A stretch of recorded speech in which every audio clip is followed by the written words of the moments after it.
Esse tom distópico que eu mencionei, ele vai permitir que a gente crie muitas teorias. Eu acredito que é um livro que também tem muitas metáforas. Você lê essa coisa dela sozinha e ela tendo que plantar as coisas e tendo que matar uns animais para comer carne. Porque eu me conectei muito à narradora nesse sentido de ficar pensando: quando que isso vai acabar? Isso vai acabar. Pelo amor de Deus, que horas que eu vou ter alguma paz nesse caralho de parede? Eu acho que dava pra ela ter endoidado mais, mas ao mesmo tempo ela era muito prática e muito engenhosa. Ela conseguia criar soluções para as coisas que a gente que leu o livro, a gente falou: olha, a gente não ia sobreviver nem um pouco, tanto tempo que ela sobrevive. Ei, gente, tudo bom com vocês? Meu nome é Adalma, esse é o Gira Trinco, sejam bem-vindas, sejam bem-vindos. Hoje a gente vai falar sobre o livro A Parede, da Marlen Haushofer, um livro da editora Todavia de 2025, o original é de 1963, a tradução é da Sofia Mariucci, e esse livro aqui é considerado um clássico cult. Ele é considerado um dos primeiros livros de ficção científica escrito por uma mulher e que também é feminista, algo que eu tava achando muito interessante a proposta, e por isso eu escolhi ele para ser o primeiro livro do meu clube do livro, que acabou de começar. O primeiro encontro foi dia 6 de novembro agora, de 2025, caso você esteja assistindo isso do futuro. E, gente, foi muito legal o primeiro encontro do Trin Clube. Foi muito divertido. Eu não imaginei que as pessoas iam render tanto. E foi muito legal ver as discussões, ver as pessoas debatendo e comentando. E realmente era um livro que permitia muito aprofundar. Eu ainda vou comentar melhor por que isso acontece. Mas já vou divulgar a próxima leitura do clube. O livro vai ser Aos Prantos no Mercado, da Michelle Zauner, um livro da Fósforo, um livro que também está na minha lista há muito tempo e que eu acho que vai ser interessante porque é uma história de luto de uma mãe, só que é uma coisa que diz, quem me recomendou, que é um tipo de luto alegre, um luto que na nossa cultura acho que não seria muito normal, muito comum, mas é um livro sul-coreano e aparentemente lá eles lidam de outra forma com a morte, então eu achei muito legal a ideia. É uma coisa que também tem uma relação com a comida, essa coisa afetiva das refeições e tal. E vamos ver no que vai dar. O encontro vai ser dia 8 de janeiro de 2026, provavelmente o seu primeiro livro do ano que vem. Então fica esse convite, quem quiser participar, só me manda mensagem onde você quiser. Pode ser aqui, pode ser no Instagram, no TikTok, onde for mais confortável para você, e aí eu te coloco no grupo. Mas vamos falar da parede agora. A proposta do livro é basicamente um relato, ou até um desabafo da nossa narradora, que tá ali passando as férias num chalé, nos Alpes. Ela vai estar ali com a prima dela e com o marido da prima. E nisso, uma noite, eles vão ali no vilarejo próximo, na cidadezinha próxima, eles têm um compromisso, um jantar, alguma coisa do tipo. E na manhã seguinte eles não voltam. No que eles não voltam, a mulher fica preocupada, a nossa narradora. Ela vai começar a fazer um caminho para ir até o vilarejo, caçar eles, descobrir o que aconteceu. Mas ela vai ver, ela vai se deparar com uma parede, ela vai notar que ela está rodeada por um muro invisível e vai ficar tipo: fudeu, o que eu vou fazer? Como que eu vou viver agora? Ela que tá praticamente sozinha ali, tem alguns animais junto com ela, eu ainda vou falar desses animais, mas ela se vê ali a única humana, ela vai ter que criar uma rotina, ela vai ter que criar uma sobrevivência ali. E esse é o livro. É uma proposta muito ousada, uma proposta muito difícil de sustentar, eu diria, de uma pessoa que realmente vai se ver numa situação de sobrevivência, de resiliência, talvez, e ela vai ter que aprender a lidar com isso que acontece do nada e ela não sabe por que acontece. É um livro que ele depende de algumas conveniências, algumas coincidências para que ela consiga sobreviver. Isso algumas pessoas comentaram no encontro do clube como algo que, assim, você tem que aceitar, né? Mas eu acho interessante, eu nem tinha achado isso tão ruim, olha só. Mas eu acho que é porque o livro é ligeiramente utópico ao mesmo tempo que ele é distópico. Parece o fim do mundo, parece o fim da humanidade, mas também tem essas coisas que ajudam ela a sobreviver de alguma forma. Não é nada demais, eu acho que se você ler o livro você pode nem achar que é tão absurdo, mas tem essa questão de ser um pouco conveniente. Por exemplo, existe uma vaca ali que vai dar leite para ela. Tipo, leite era uma coisa importante na dieta dela. E assim, é um livro que, nesse tom distópico que eu mencionei, ele vai permitir que a gente crie muitas teorias. Eu acredito que é um livro que também tem muitas metáforas. Você lê essa coisa dela sozinha e ela tendo que plantar as coisas e tendo que matar uns animais para comer carne. E aí a gente vai entendendo o que que é isso, o que que é essa natureza. Eu criei várias analogias e isso, inclusive, me faz ter que citar, ter que listar todas as referências, porque foram muitas referências de coisas que eu imagino que possam até ter sido inspiradas por esse livro, do tanto que me conectei, assim, o quanto eu fiz associações. E vamos lá para a lista desse livro que se expande bastante. A lista é a seguinte: eu lembrei, por causa desse livro, de Black Mirror, Stardew Valley, Senhor dos Anéis, filme Stalker, do Andrei Tarkovsky, O Paredão do Video Show, Que dia da semana passa o humorístico com segunda, terça, quarta, quinta, sexta, sábado, domingo? Acertei um. Ursula Le Guin, Ensaio sobre a Cegueira, Nem Mato Grosso e Sob a Redoma, do Stephen King, que eu não li, tem a série também, ouvi falar mal da série, mas disse que o livro é legal. E olha que o livro veio depois do A Parede, então realmente pode ter uma influência. Mas uma referência que eu não tinha, mas que foi muito mencionada no Clube do Livro, é um livro que se chama Eu Que Nunca Conheci os Homens, que parece que é uma versão mais recente, um pouco diferente, mas parece uma versão atualizada da Parede. E eu fiquei curioso para descobrir isso aqui. Mas é isso, gente. Dá para ler esse livro e pensar em muitas outras coisas, porque ele tem esse aspecto abrangente, ele tem esse aspecto de ter poucos elementos que vão ser retrabalhados e reassociados ali, e isso faz com que a gente comece a imaginar outras coisas, porque o livro dá essa abertura. Em relação ao ritmo e à escrita desse relato, eu preciso avisar para você que não gosta de um livro que não tenha capítulos, que o A Parede, ele não tem pausas, ele não tem nenhum momento em que ele vai ter subdivisões, ele vai ser esse relato contínuo e que vai fluindo e vai fluindo e vai fluindo, e isso vai desesperar a gente. Eu acho uma proposta muito interessante, porque eu me conectei muito à narradora nesse sentido de ficar pensando: quando que isso vai acabar? Isso vai acabar, pelo amor de Deus, que horas que eu vou ter alguma paz nesse caralho de parede? Porque não tem esse momento de respiro. Ela não vai descansar praticamente hora nenhuma. E isso vai deixando a gente aflito de um jeito muito interessante. Eu fiquei instigado porque era um ritmo muito diferente, era muito novo, e você fica nessa curiosidade para onde que isso vai, como que isso acaba, e não termina, e não termina, não termina. Quando tudo começou a girar, eu disse: Berenice, segura, nós vamos bater. E você vai seguindo, e você vai ficando... Nossa, foi muito aflitivo mesmo. E eu gostava dos pequenos relances que o livro tinha para dar um pouco de emoção, né? Porque ela escreve esse relato olhando para trás. Ela tá ali num ponto da narrativa e ela vai olhar para trás e repensar tudo que ela viveu desde que a parede surgiu.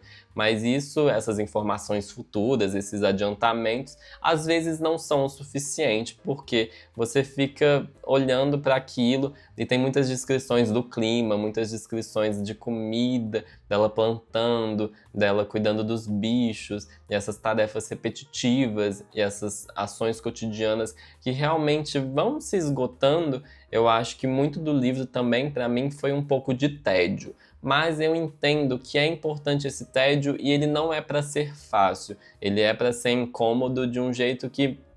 Como que eu faço essa analogia? Eu acredito que faz parte do nosso cotidiano esses momentos em que nada demais acontece. A gente tem dias em que parece que, olha, o tempo tá passando. Nem fala, sabe? Porque quando eu penso que o tempo, sabe, ó... O quê? O tempo está passando, né, Sueli, ó? A gente mal tá se interessando pelas coisas, existe esse sentimento meio blasé de ai, que preguiça de viver. E isso é importante, e isso é muito difícil de ser traduzido na literatura. Eu lembro quando eu li a tetralogia napolitana e eu fiquei impressionado em como a rotina estava muito bem descrita ali. Eu acho que era uma coisa um pouco mais bem balanceada, com momentos de ação, entre aspas, momentos em que acontecia muita coisa. Mas aqui na parede, isso é muito mais profundo e muito mais difícil de lidar. Esses momentos de relatos do cotidiano, em que os cenários vão se repetindo, em que a gente vai vendo o mundo. É um outro tempo, sabe? É um tempo da natureza e que a gente vai entendendo como que ela vai se envolvendo com isso. A narradora, ela não vai ter mais uma convivência humana, ela não vai ter mais essa coisa da sociedade, ela vai parar de viver em civilização, entre muitas aspas, e nisso ela vai ter que aprender a viver de outra forma. E isso faz com que a gente veja o mundo dela também em outro tempo. E às vezes é muito difícil de digerir esse livro porque ele não vai mudar pra gente, ele não vai querer agradar quem tá lendo. Ele realmente tá falando assim, olha, eu tô passando por isso desse jeito, escuta o que eu tô falando, porque não é para ser divertido, é o que tá acontecendo do jeito que tá acontecendo. E como que esse livro vai se sustentar, eu tenho que elogiar aqui a escrita da Marlen, porque não é qualquer pessoa que consegue escrever uma parede, não é qualquer pessoa que vai conseguir pegar poucos elementos e renová-los ao longo de um texto bem grande até, um texto que vai pegar uma variação vocabular, uma variação sintática da construção das frases e conseguir fazer esses elementos se renovarem. Eu achei muito bem feito. E isso também vai acontecer a partir da relação da narradora com os animais do livro. Ela vai ter muito essa preocupação de cuidar deles, de proteger, de criar realmente como se fossem quase filhos, assim. É muito interessante essa relação, porque o cuidado associado ao feminino, às mulheres, é algo muito interessante da gente olhar socialmente de onde que isso surge, porque que essa expectativa existe em cima das mulheres de cuidar dos outros, e ela vai ter logo de cara, assim, é muito rápido no livro, ela entender que ela quer que os animais sobrevivam, que os animais que estão ali ao redor dela continuem com ela, e que ela crie essa comunidade, que ela crie essa simbiose. E isso me faz pensar que a maior parte das opiniões positivas em relação a esse livro foram mulheres falando que ficaram muito tocadas com ele. E eu acho que é uma coisa que é até difícil de eu explicar, porque apesar de eu me identificar como uma pessoa não binária, não é tão simples assim entender toda a construção social de ser criada como uma mulher, e enfim. Mas eu acho que é um livro que recomendo mais para mulheres, inclusive, já adiantando o final da resenha, mas é essa coisa em que ela também vai se animalizar por causa desses animais. No cuidado dela, ela vai notando que algumas preocupações estéticas que ela tinha, algumas preocupações que faziam sentido quando ela convivia com humanos apenas, praticamente, que os humanos, a sociedade era o que importava para ela, aquelas preocupações agora não fazem sentido nenhum. E é legal também ver como os animais, a partir do momento que ela se envolve mais com eles, eles vão parecendo ter características mais humanas e eles vão parecendo serem seres mais racionais. E isso também é legal porque essa identificação que ela vai tendo com esses animais, eu me enxergo mais nisso, pelo menos. Eu vejo muito de mim no meu gato, às vezes eu fico até preocupado, parece que a gente é a mesma pessoa, mas isso não pode acontecer. E falando de gato, os animais do livro, quais que são propriamente, né? Tem a vaca, que é a Bela, tem o cachorro, que é o Lince. Sim, o cachorro chama Lince. Tem vários gatos nesse livro. Os gatos são muito importantes porque a análise do comportamento dos gatos é muito bem feita. Eu realmente fiquei impressionado porque eu senti, eu via esses detalhes, eu convivo com um gato, então eu realmente sei como que eles parecem ariscos e muito carentes e muito afetuosos e meio doidos às vezes. É muito interessante, eu acho um animal, eu já falei isso em alguns outros momentos no canal, que eu fico impressionado. Tem dias que eu fico olhando pro meu gato só apreciando a existência dele. E eu fui me apegando a esses bichos, no que eu vi também, que ela tava ali cuidando deles e eu ficava preocupado, eu ficava querendo saber como que eles iam continuar sobrevivendo ali, só uma humana e vários bichos, é uma fazendinha meio caótica, meio fadada ao que horas que isso vai acabar, porque não é possível, mas ao mesmo tempo ela vai conseguindo sustentar tudo isso. Eu tô usando muita palavra sustentar nessa resenha, mas porque é essa impressão, né, dela ter que carregar muita coisa nas costas. A gente fica com essa impressão o livro todo. E falando de carregar nas costas, eu tenho que falar das crises existenciais que surgem aqui por causa de toda a reflexão, de você estar sozinha no meio do nada, você ter que sobreviver e criar seu sustento, e realmente estar ainda cuidando de outros bichos, e tem muita coisa dependendo de você. E eu falei isso no Clube do Livro, algumas pessoas concordaram, eu acho que dava pra ela ter endoidado mais, mas ao mesmo tempo ela era muito prática e muito engenhosa. Ela conseguia criar soluções para as coisas que a gente que leu o livro, a gente falou, olha, a gente não ia sobreviver nem um pouco, tanto tempo que ela sobrevive. Eu acho que nem é um spoiler falar que ela tá mais de 2 anos lá quando ela começa a escrever isso. E a gente fica olhando, olha, é surreal como que ela não vai realmente pensar tão a fundo o fim da humanidade, como que aquilo aconteceu. Ela não vai fazer tantos experimentos com a parede para realmente entender como que funciona esse muro invisível, como que é esse corpo estranho que se apresenta ali. Eu acho que ela vai se preocupar mais com o desfazer das coisas, o desfazer tanto da noção de mulher, que eu já mencionei, essas frivolidades, essas coisas superficiais, que quando a gente nota o que é importante mesmo para sobreviver, tanto faz uma sobrancelha feita ou não.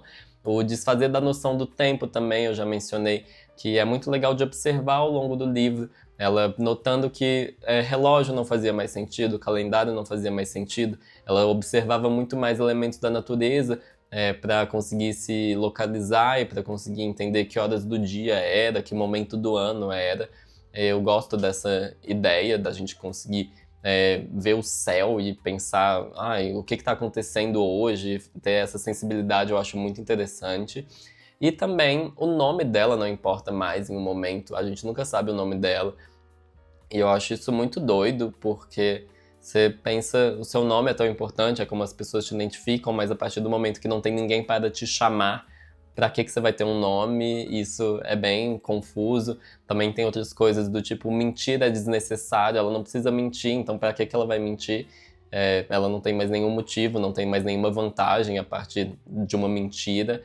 Ela vai questionar muito o que é propósito. Eu acho que essa talvez seja a reflexão mais interessante que o livro me apresentou, porque a gente pensa muito em propósito, em objetivo, em metas, em direções, e no que ela vai ter que lidar com uma vida que é esvaziada de sentido, de um sentido que ela criou durante, sei lá quantos anos ela tem, mas durante uma vida inteira, ela vai notar que a partir de um ponto ela ficou, a vida agora é outra coisa, totalmente diferente, em que eu tô valorizando momentos muito, muito diferentes do que eu valorizava antes. Antes eu pensava em compromissos, antes eu pensava em agradar os outros, e agora nada disso importa nem um pouco. É muito legal ver, porque também o tempo em que o livro acontece é bem simbólico, eu nem mencionei isso ainda, mas é um pós-guerra, pós-Segunda Guerra Mundial, começando ali uma guerra fria, mais séria, as ameaças estão ali.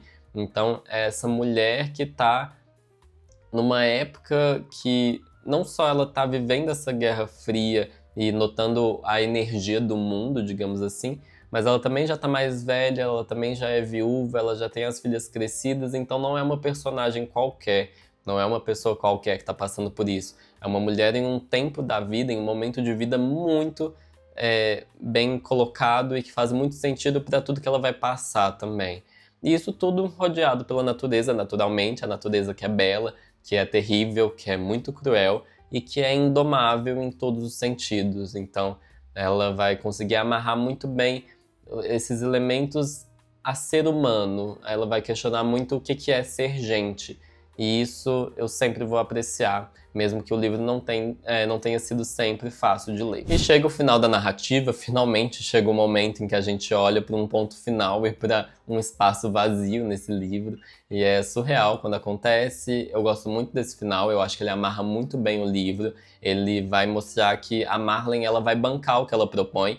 Ela não tá falando ela nunca falou que ia ser fácil, e realmente não foi nada muito palatável, mas foi muito interessante ver como esse final vai justificar muito do livro. Eu acho que eu falei mais positivamente dele do que eu imaginava enquanto eu lia, porque quando o livro acaba, ele vai colocar as coisas em perspectiva de um jeito muito interessante. Ele vai te fazer... Sabe aquela coisa que quando acaba, você fica aliviado e você nota quanta coisa boa aconteceu? É um pouco esse o efeito. Eu acho que quando vem o final e as coisas vão... Assim, você entende melhor porque que ela tá escrevendo aquilo, e aí você começa a desculpar muita coisa que você tava achando entediante e chato e monótono. Eu acho que esse final, pelo menos pra mim, foi esse momento de eu falar, olha, cala a boca, você entendeu o que aconteceu agora? Entendeu? E aí, concluindo o vídeo, se você me perguntar se eu gostei do livro, eu vou falar que apesar dos pesares, apesar dos momentos em que isso se arrastou, eu gostei sim, eu tenho que ser bem honesto e eu recomendo, eu vou ter que me arriscar, eu vou ter que falar que eu recomendo de verdade. Eu acho que é uma experiência que não dá para descrever muito fácil, por causa dessa questão do tempo, é um tempo muito difícil de replicar. Antes eu estava me questionando, mas o livro não devia ter me oferecido mais coisa, o livro não devia ter sido um pouco mais generoso com o leitor, mas não é o caso, não tem essa preocupação. Eu não consigo não recomendar isso aqui, porque foi algo muito único e fico muito feliz que tenha sido o primeiro livro do meu clube do livro. Eu acho que eu fiquei até meio emocionado em algum momento em que durante um encontro, em que eu notei que realmente fazia muito sentido com o que eu acredito que é a literatura. Então, foi muito legal. Foi um livro muito instigante que vai ficar comigo um tempo, eu imagino. Mas só no futuro que a gente vai descobrir. E esse foi o vídeo de hoje, gente. Muito obrigado quem ficou até aqui. Um abraço e um beijo pra vocês. Fica o convite para você se inscrever no canal, para você curtir o vídeo, para você comentar aqui também, para você divulgar para os outros. E essa foi a resenha de hoje. Um abraço e um beijo mais uma vez e até o próximo vídeo.